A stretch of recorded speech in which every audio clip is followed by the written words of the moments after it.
She can come up to the studio at any time. She got a key. You know what I'm saying? All of that. You know what I'm saying? Sometimes she there when we record the show on Friday night. Sometimes she don't. You know what I'm saying? Sometimes I'll go and stay at a hotel room because I don't feel like driving all the way back out to the suburbs or whatever because my studio is in downtown. And sometimes I drive back home. But I don't have the type of problems that other people have simply because there's a level of security that comes along with, I think, being transparent. Do you think that could have? Do you think that it's a possibility that you let go? You may have let go of a good guy, and that you could have probably dealt with it a little bit differently. Hey, before anybody answer that, can I ask you something on that before we go too far away from it? You say you don't have those problems, you don't deal with it. Do you think it's because? Do you think because you met your woman, nobody else had your woman before her to actually give her like the opportunity to trauma bond with you? Like she didn't come from another man. She didn't come from comparison. She didn't come from these fears that she got to actually go get healed from. Well, I hate to use you as an example, Bruiser, but I've never actually done her dirty. That's what I was gonna say. But that's you making my point. I didn't ruin her. I didn't make. You agree with me? Will you agree with me that your situation is significant because you met your woman without an impression or any imprint on her emotions or fears or anything? No, Bruiser. She asked me to take her virginity way back in high school. I turned her down. And then not only did I turn her down, and I've actually told this story before, I told her that not only that, but I protected her. And I told her that nobody could have her because she didn't even realize at the time that how precious she was. She didn't have a father in her life. She grew up with her mother and her grandmother in the household and all of that other type of stuff. And so, I made sure that she was protected, even though I didn't talk to her or I didn't have any kind of problem having access to doing whatever it is that I wanted to do with her. I told her that she was more precious than she realized, and she didn't even realize it until years later after we reconnected, but that stuck with her. You know what I'm saying? That rode with her. So all through high school and all through college and everything like that, she never moved without first checking with me and asking, did it make sense for her to even be in certain places at certain times? So, I think we like to absolve ourselves of the responsibility that comes along with how we impact other people, but I embrace it. So, in balance, I just want to ask you a question. I didn't answer the last question. Go ahead. Oh no, what? Go ahead. I was just I want to ask you a question after you answer that. Go ahead. Okay, and I think because Anton asked a great question. Personally, I'm naturally transparent.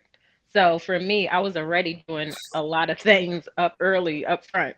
But I think, for example, like he wanted me to prove that I'm taking a flight at this specific time. So I have to send the flight times and all of that. But I will say that it's a certain point where enough is enough. Because even if you're doing that regularly and it just is getting worse and they need more proof and more and more and more, like you can't satisfy that. It's like a glutton. Like you can't satisfy this person. Like they have to heal first. It's like anybody who overeats, who has too much sex, who whatever, they need to heal that because you're never going to satisfy that hole that they have. So regardless of what you do, it'll never be enough to satisfy them until they heal on their own. To answer your question, I feel you. Yeah. So and that was a hard relationship, wasn't it? I know it was. So balance. When it comes to the traumas that I talked about, as far as women not wanting to just go outside of their just circumference of safety, just being single or being in a house or whatever, being afraid of what somebody's going to do.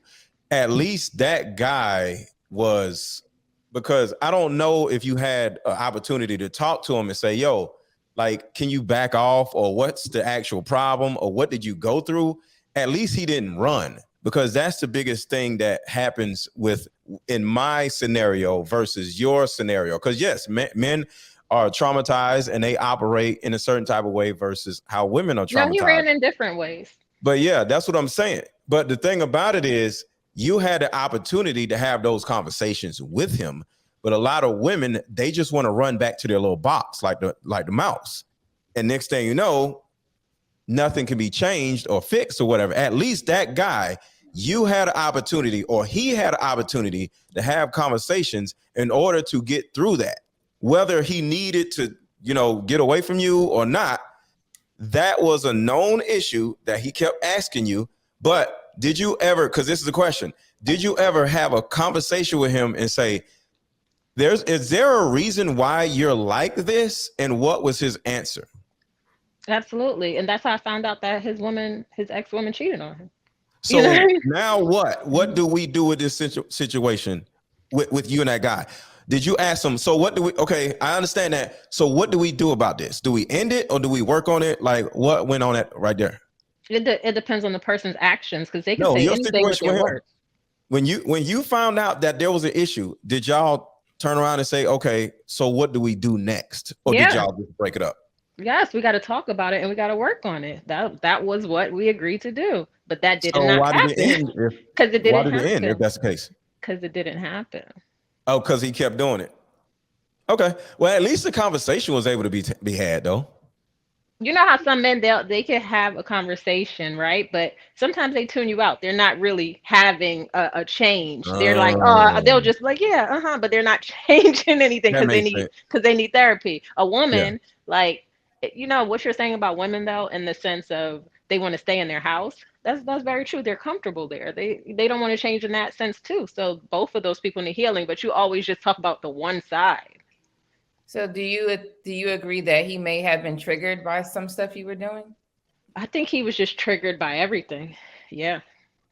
All right, y'all, we got to kind of switch it back. I know we're getting off to the situation. Anybody else want to add on to that topic about self-sabotage relationships before we move on?